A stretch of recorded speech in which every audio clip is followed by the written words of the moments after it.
Fala sócio, beleza? Rafael Seabra aqui. E nesse vídeo eu quero falar sobre um tema que eu tenho certeza que já te incomodou ou talvez até esteja te incomodando nesse exato momento. Você está com algum ativo em prejuízo, está querendo vender ele, mas não sabe a melhor hora ou pior ainda, está esperando recuperar o prejuízo nele para poder se desfazer. E antes de eu falar do conteúdo desse vídeo, a gente discorrer sobre esse tema, eu queria que você deixasse aqui nos comentários.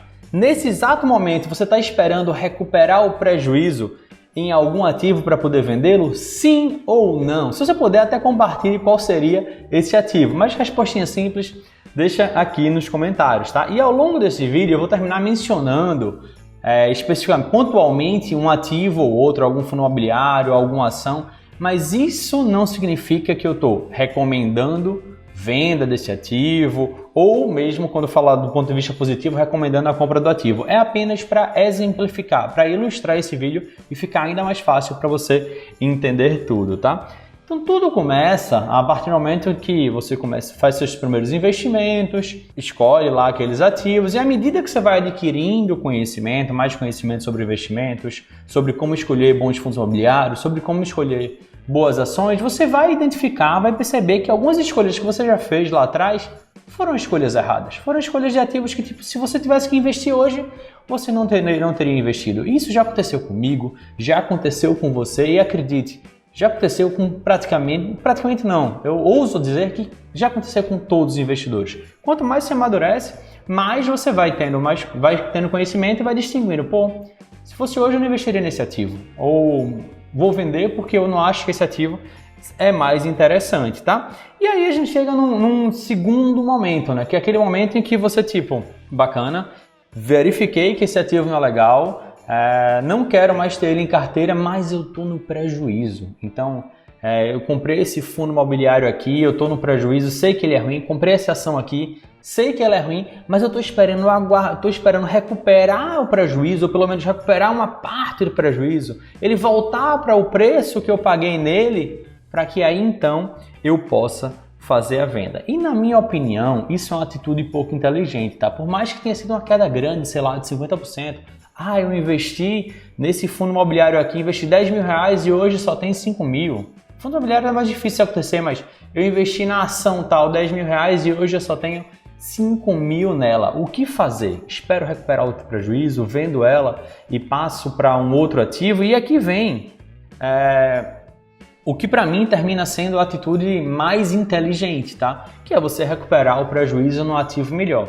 Como assim, Rafael? Vamos lá. Primeiro, para pensar, tinha falado antes e vou reforçar agora, não é recomendação nem de investimento nem de venda, tá? Mas, por exemplo, se você você colocou um dinheiro no BCFF11, um fundo imobiliário, que eu tenho recebido algumas críticas, já muitas pessoas que me acompanham seguem, quando eu falo alguma coisa sobre ele, fala, putz, eu acho que esse fundo não está mais legal, tal. E você tem hoje, sei lá, 5 mil reais investidos no BCFF11. E você, por acaso, acha que, mais uma vez, não tem recomendação nenhuma, que o HGLG11 é um fundo imobiliário bom. Você para pensar, 5 mil reais hoje investido no BCFF11, não seria os mesmos 5 mil reais investidos no HGLG11? Se você tivesse hoje 5 mil para investir, você investiria naquele que você acha ruim ou naquele que você acha bom? Então, por que você deixaria o seu dinheiro naquele que você acha ruim quando você sabe que tem um melhor? Mesma coisa no caso das ações. Vejo muita gente naquele maior chororô. Putz, estou com a grana parada lá no Petrobras, só fez cair, estou esperando recuperar para poder comprar uma empresa melhor. Faço a mesma pergunta para você. 5 mil reais hoje investindo na Petrobras não seriam os mesmos 5 mil reais investidos, sei lá, na VEG, por exemplo, que é uma empresa que eu gosto muito, tá? É esse tipo de pensamento que você deve ter, tá? Porque mesmo que não tenha nenhum tipo de recomendação de compra ou venda, o que você precisa entender é que você não precisa recuperar o seu prejuízo no mesmo ativo que você está hoje. Você pode buscar essa recuperação num ativo melhor. Inclusive, essa é uma atitude muito mais inteligente. Porque você acha que qual desses ativos tem chance de performar melhor no futuro? Um fundo ruim ou um fundo bom? Uma ação ruim ou uma ação boa?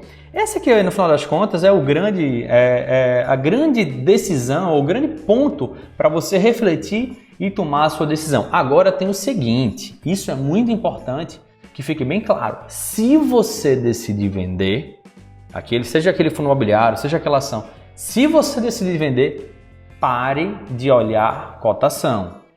Vou repetir, pare de olhar cotação, porque não tem nada pior do que você ficar alimentando dor de corno. O que você tá triste? Mas que aconteceu?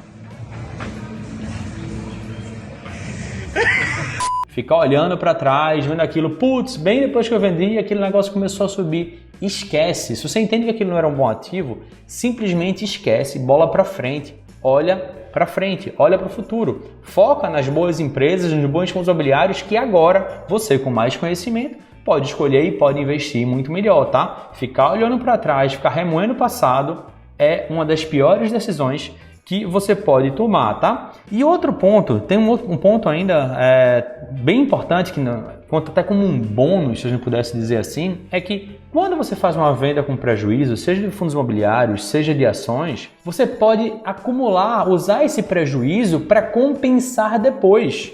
Então, se você fizer o registro, se fizer a declaração de imposto de renda direitinho, fez uma venda com prejuízo, registra esse prejuízo, porque lá na frente, quando você fizer uma venda com lucro, você pode compensar esse prejuízo que você teve. E acredite, isso vai ser muito útil, porque a partir do momento que você aprende a escolher bons ativos, vai ser quase que natural que vários ativos da sua carteira vão começar a se valorizar e em algum momento, por qualquer que seja o motivo, você pode querer vender algum deles. E aí você pode compensar esse lucro lá na frente com o prejuízo que você teve no passado, tá? Isso é muito importante. E um outro ponto muito importante, você não precisa vender qualquer prejuízo, tá? Eu estou falando aqui daquele caso em que você identificou uma empresa que era ruim ou um fundo imobiliário que era ruim e que também estava no negativo na sua carteira. Você está vendendo não é porque teve prejuízo, você está vendendo porque aquele ativo é ruim. Porque você descobriu, através do método que você escolheu para analisar ativos, que aquele ativo é ruim. Então não é para vender qualquer prejuízo. Não é só porque um ativo caiu 10, 15, 20, 30% que você deve vender. O que eu recomendo para você é que você escolhendo um bom ativo, ele caiu, não faz nada. Ou melhor ainda, se você puder, até invista mais. Se você entende que aquele ativo é bom, você investe mais. Mas não investe mais naquele ruim só para tipo, vou baixar meu preço médio para depois ficar mais fácil de vender. Puta, bota isso na matemática, isso é uma das maiores burrices que você pode fazer. Você está colocando mais dinheiro no ativo ruim que poderia ser colocado no ativo bom, tá? Então, no final das contas, para a gente fazer chegar à conclusão desse vídeo, você precisa de apenas 4 coisas. Apenas essas 4 coisas para se tornar um investidor de sucesso. A primeira delas é disciplina. Disciplina para investir todos os meses. Disciplina para seguir à risca aquela estratégia que você bolou. Você precisa ter disciplina para fazer seus investimentos todos os meses da maneira que você se programou para fazer. A segunda característica é paciência. Não adianta você se dizer, eu sou um investidor de longo prazo, fez um investimento, desde que eu investi nessa empresa, há 15 dias ela só fez cair. Há um mês ela só fez cair. Se tu é investidor de longo prazo, por que tu está olhando intervalo semanal, intervalo mensal, mesmo anual de alguma empresa ou de algum fundo? Entende que é bom? Esquece. Você precisa dar tempo ao tempo. Você precisa permitir que o tempo faça com que aquele ativo gere juros compostos para você. Pague cada vez mais rendimentos, pague cada vez mais dividendos, se valorize também com o tempo. Não é um jogo de curto prazo, investimento é um jogo de longo prazo. Então é essencial que você tenha paciência. A terceira característica é que você tenha controle emocional. Controle emocional é uma das características mais importantes para um investidor de sucesso. Por quê? Porque ele vai fazer com que, no momento de queda de um ativo bom, você simplesmente não faça nada. Eu entendo que ele é bom, se está caindo não tem problema, no máximo é uma oportunidade para eu poder comprar mais. E também para o cenário oposto, que é tipo, caramba, eu sei que é ruim, mas essa sensação de perda está me deixando incomodado, então eu vou esperar ele voltar para poder vender. O controle emocional também serve para agir nesse sentido, para tipo, eu sei que é ruim, vou vender independente do preço que tá, tô me lascando para isso. O que importa é estar investindo em ativos bons. Então o controle emocional ele vai te ajudar nisso, porque sempre que você tá com prejuízo e espera, as chances são que aquilo ali termine pior. Um caso muito famoso que aconteceu em 2020 era das pessoas que investiam no IRB, né? Que é o IRBR3, né? Já chegou a custar na casa dos R$40, aí caiu para 30, e aí tipo, Ah não, vou comprar um pouquinho mais, que foi a oportunidade. E depois caiu para 20. A Esquadra, que era uma gestora de recursos, falando que tinha denunciando, né, prejuízos não, fraudes contábeis no IRB, tudo já ficando cada vez mais claro, as coisas aparecendo e você não. Agora comprei a 40, tá a 20, já sei que é ruim, vou esperar esse negócio recuperar para vender, mas já sei que é ruim. Caiu para 15, caiu para 10, caiu para R$5. Hoje, no momento que eu gravo esse vídeo, o IRB está na casa dos R$6 e tem gente que ainda está segurando, esperando ele se recuperar, tá? Então, é esse tipo de atitude que eu não quero que você tenha. E o controle emocional vai te ajudar nisso. Se existe uma estratégia por trás, tá tudo bem. Não existe crítica em relação a isso. Mas se você já estava querendo vender lá desde trás, o controle emocional também vai te ajudar, não só na compra, como na venda e como na manutenção. E o quarto fator, a quarta característica que você precisa ter é um método para escolher bons ativos. Não adianta você montar sua carteira baseada na carteira de fulaninho. Ah, não, eu comprei esse ativo porque fulaninho comprou, ou porque aquela casa de análise, casa de research me recomendou. Você entende por que ele é bom ou você está comprando só porque alguém disse para você comprar? Se você não entende por que comprou, você nunca vai entender quando vender. Você nunca vai saber se aquilo é de fato ou não um bom ativo. Então você precisa de um bom método que seja simples, mas ainda assim efetivo para escolher seus investimentos, tá? E eu e os meus mais de 2.000 alunos usamos o método VSM, que é o Vestibular da Sociedade Milionária, que no final das contas, assim como tudo que eu passo para vocês, a maneira que eu me comunico, ele é um método simples.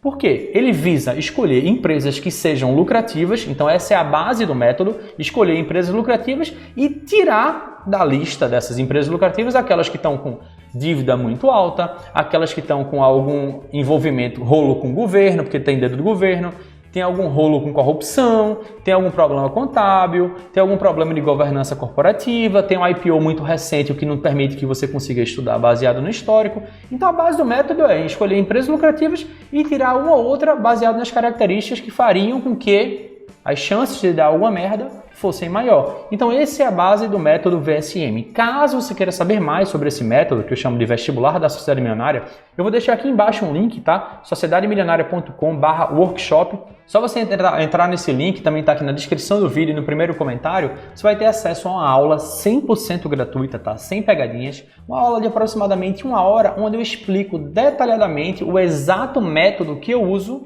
e que meus alunos usam para escolher seus próprios investimentos. Se isso parece interessante para você, mais uma vez, o link está aqui embaixo, tá? sociedademilionaria.com/workshop. Eu tenho certeza que depois de assistir essa aula, você vai se sentir muito mais seguro para escolher os seus próprios ativos, para poder fazer seus próprios investimentos com total autonomia, sem depender de absolutamente ninguém, sem depender de diquinha de ninguém, nem de ficar copiando a carteirinha de alguém, tá? Esse era o conteúdo que eu queria passar para vocês, espero que você tenha curtido. Se tiver gostado, não se esquece de dar o like, né? Não sai desse vídeo sem clicar aqui nesse joinha. E também, se você ainda não é inscrito aqui no canal, clica no botão vermelho que tem aqui embaixo que diz inscrever-se. Depois clica no sino para ativar as notificações e assim você não perde nenhum dos próximos vídeos do canal. Dito isso, esse vídeo fica por aqui e a gente se vê no próximo vídeo. Tchau, tchau!